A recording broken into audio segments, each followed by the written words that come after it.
తెలుగువారి #1 choice Telugu matrimony. సింగరేణిపై కట్టుకథలు ప్రచారం చేస్తున్నారు. ఆత్మగౌరవం దెబ్బతీయాలని చూస్తున్నారు. ప్రభుత్వానికి వ్యతిరేకంగా ప్రచారం అన్న భట్టి. కాంగ్రెస్ కూడా ట్యాపింగ్ కు పాల్పడుతోంది. బీఆర్ఎస్ హయాంలో ఎంతమంది ఫోన్లు ట్యాప్ చేశారు, వివరాలు బయట పెట్టాలన్న రామచంద్రరావు.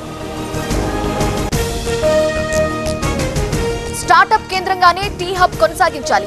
సీఎస్ తో ఫోన్ లో మాట్లాడిన రేవంత్. టీ హబ్ లో ప్రభుత్వ ఆఫీసులకు అనుమతి లేదన్న సీఎం. దేశం కోసం యువత అంకిత భావంతో పనిచేయాలి. రోజ్గార్ మేళాలో దేశవ్యాప్తంగా నియామక పత్రాలు. వికసిత్ భారత్ దిశగా వెళుతున్నామన్న కిషన్ రెడ్డి. కేటీఆర్, హరీష్ రావు కళ్లల్లో భయం కనిపిస్తోంది. బీఆర్ఎస్ నాటకాలను ప్రజలు గమనిస్తున్నారు. 10 ఏళ్ల వరకు వారిని ప్రజలు నమ్మరన్న ఆది శ్రీనివాస్. స్వచ్ఛాంధ్ర ప్రజల జీవన విధానం కావాలి. సూపర్ 6 సూపర్ హిట్ చేసి చూపించాం. అన్నదాత సుఖీభవ నిధులు జమ చేశామన్న చంద్రబాబు. మేడారంలో మంత్రులు పొన్నం, సీతక్క పర్యటన. సమ్మక్క సారక్క గద్దెలకు ముక్కులు సమర్పణ. తాత్కాలిక బస్టాండ్ ప్రారంభించిన మంత్రులు. అధినేత నిర్ణయంతోనే పార్టీలో చేరికలు. ఈ విషయంలో వివాదం అవసరం లేదు. కలిసిమెలిసి పనిచేయాలన్న మంత్రి పార్థసారథి.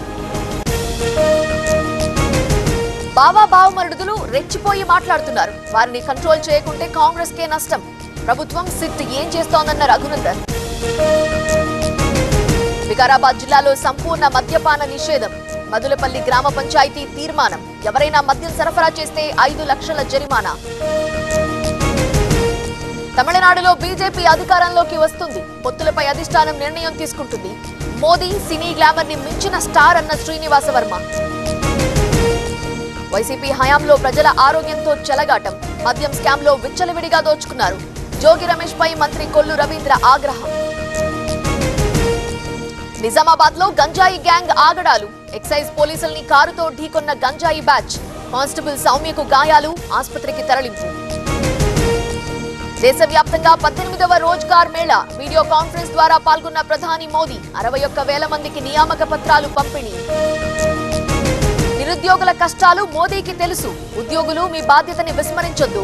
ఎవరో మాటలు విని సమ్మె వెళ్లొద్దన్న బండి సంజయ్. తమిళనాడు అసెంబ్లీలో సీఎం ప్రసంగం. సభ నుండి గవర్నర్ వాకౌట్ పై ప్రస్తావన. సంక్షోభాలు తమకు కొత్త కాదన్న స్టాలిన్. శ్రీనగర్ ఎయిర్పోర్ట్ లో మంచు తొలగింపు పూర్తి. నోటాంను ఎత్తివేసిన భారత వాయుసేన. భద్రతా అనుమతులతో విమాన కార్యకలాపాలు ప్రారంభం. హిమాచల్ ప్రదేశ్ లో భారీ హిమపాతం. 2 హైవేలు సహా 565 రోడ్లు మూసివేత. మంచుతో ఎక్కడికక్కడ నిలిచిన వాహనాలు. నవీ ముంబైలో భారీ అగ్ని ప్రమాదం. కెమికల్ ఫ్యాక్టరీలో చెలరేగిన మంటలు. సహాయక చర్యలు చేపట్టిన ఫైర్ సిబ్బంది. పంజాబ్ లో పేలుడు ఘటనపై దర్యాప్తు. నిన్న సిరిహింద్ రైల్వే ట్రాక్ పై పేలుడు. బ్లాస్ట్ లో RDX వాడారని పోలీసుల అనుమానం. మళ్లీ పెరిగిన బంగారం, వెండి ధరలు. 1,60,000 దాటిన 10 గ్రాముల బంగారం ధర. ఒక్కరోజే 14,000 పెరిగిన కిలో వెండి. తెలుగువారి #1 చాయిస్ తెలుగు మ్యాట్రిమోనీ.